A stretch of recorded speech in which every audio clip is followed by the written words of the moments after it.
Bible സ്റ്റഡിയിലേക്ക് സ്വാഗതം. നമ്മൾ തുടർന്ന് പഠിച്ചുകൊണ്ടിരിക്കുന്ന അടുത്ത ടോപ്പിക്ക് ഫോളൻ ഏഞ്ചൽസ്, വീണ ദൂതന്മാർ, അവരെക്കുറിച്ചാണ് ഇന്നത്തെ ക്ലാസ്.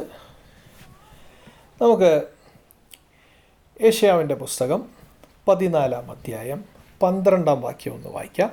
അരുണോദയപുത്രനായ ശുക്ര, നീ എങ്ങനെ ആകാശത്തു നിന്ന് വീണു? ജാതികളെ താഴ്ത്തിക്കളഞ്ഞവനെ, നീ എങ്ങനെ വെട്ടേറ്റ് നിലത്തു വീണു? ഓക്കെ, ഇംഗ്ലീഷ് ബൈബിൾ നമ്മൾ നോക്കിയാൽ ഇവിടെ ലൂസിഫർ എന്ന പേര് ഇവിടെ കാണാൻ സാധിക്കും. O Lucifer, the son of morning എന്ന് നമുക്കിവിടെ കാണാൻ സാധിക്കും. ലൂസിഫർ എന്നുള്ള പേര് നമ്മൾ കാണുന്നത് ഇവിടെയാണ്. എസക്കേൽ പുസ്തകം 28-ാം അധ്യായം 14-ാം വാക്യം ഒന്ന് വായിക്കാം.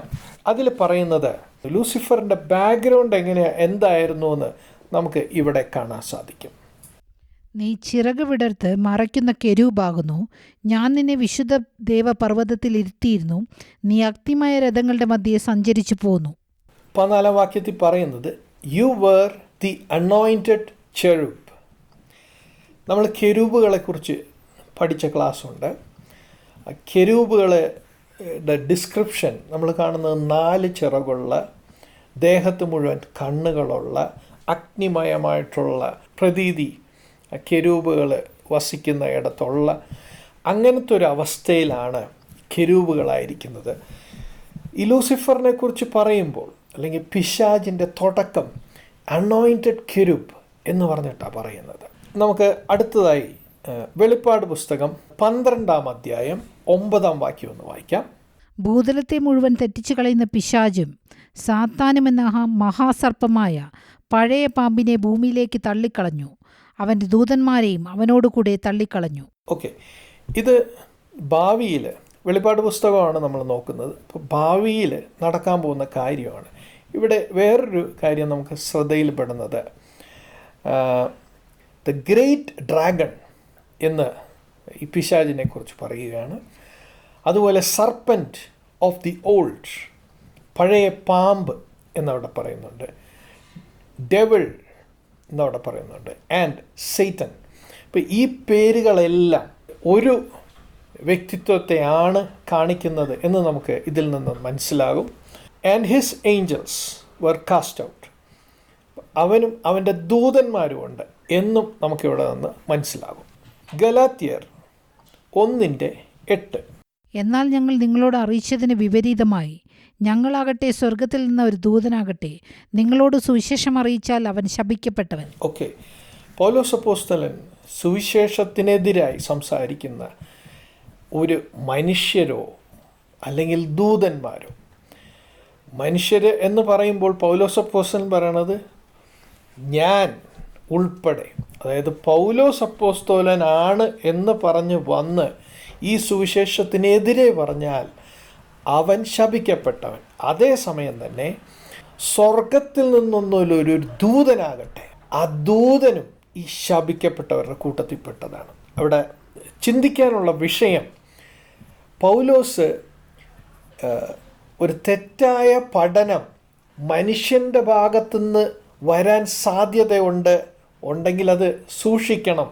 അതുപോലെ സ്വർഗത്തിൽ നിന്നൊരു ദൂതൻ വന്ന് ഈ സുവിശേഷനെതിരെ സംസാരിച്ചാൽ അത് ശപിക്കപ്പെട്ട അവസ്ഥയാണ്. അങ്ങനെ ഒരു അവസ്ഥ പൗലോസ് മുൻകൂട്ടി കാണുന്നുണ്ട്, അത് തള്ളിക്കളയുന്നില്ല.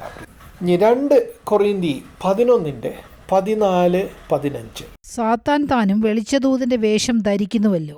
ആകയാൽ അവന്റെ ശുശ്രൂഷക്കാർ നീതിയുടെ ശുശ്രൂഷക്കാരുടെ വേഷം ധരിച്ചാൽ അതിശയമല്ല, അവരുടെ അവസാനം അവരുടെ പ്രവൃത്തികൾക്ക് ഒത്തതായിരിക്കും. Okay, Satan himself transforms himself into an angel of light.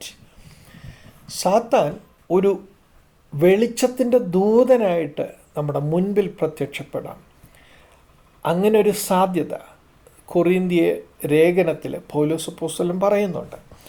അപ്പോൾ നമ്മൾ സൂക്ഷിക്കേണ്ട ഒരു കാര്യമുണ്ട്. അതുപോലെ തന്നെ അവൻ്റെ മിനിസ്റ്റേഴ്സ്, അവൻ്റെ ശുശ്രൂഷക്കാരും ട്രാൻസ്ഫോം ചെയ്ത് വെളിച്ചത്തിൻ്റെ ശുശ്രൂഷക്കാരായിട്ട് നമ്മുടെ മുൻപിൽ വരാം. പൗലോസ് ഈ പറയുന്ന ഭാഗത്തെല്ലാം ഊന്നൽ കൊടുക്കുന്നത് ഈ വചനത്തിൻ്റെ അടിസ്ഥാനത്തിൽ നമ്മൾ നിൽക്കണം, അതിൽ നിന്നും മാറുന്നത് ഒരു പൈശാചിക പ്രവർത്തനത്തിൻ്റെ ഭാഗമായിട്ടാണ്. അതിൻ്റെ എതിരെ പിശാച് പ്രവർത്തിക്കും. പിശാചിൻ്റെ ദൂതന്മാരും വചനത്തിനെതിരെ സംസാരിക്കാനുള്ള സാധ്യത പൗലോസ് മുൻകൂട്ടി കണ്ട് നമ്മളെ വാൺ ചെയ്യുകയാണ് നമ്മളവിടെ കാണുന്നത്. ദൂതന്മാരെക്കുറിച്ച് ചിന്തിക്കുമ്പോൾ തന്നെ വചനത്തിൽ അനേകയിടങ്ങളിൽ ഭൂതങ്ങൾ എന്ന് പറയുന്നുണ്ട്. അപ്പോൾ ഈ ദൂതന്മാർ, വീണ ദൂതന്മാരും ഈ ഭൂതങ്ങളും ഇത് ഒന്നാണോ, ഇത് വ്യത്യാസമുണ്ടോ, ഡിഫറൻ്റ് ആണോ എന്നുള്ളത് നമ്മളിപ്പോൾ അതിൻ്റെ ആഴത്തിലോട്ട് പോകുന്നില്ല.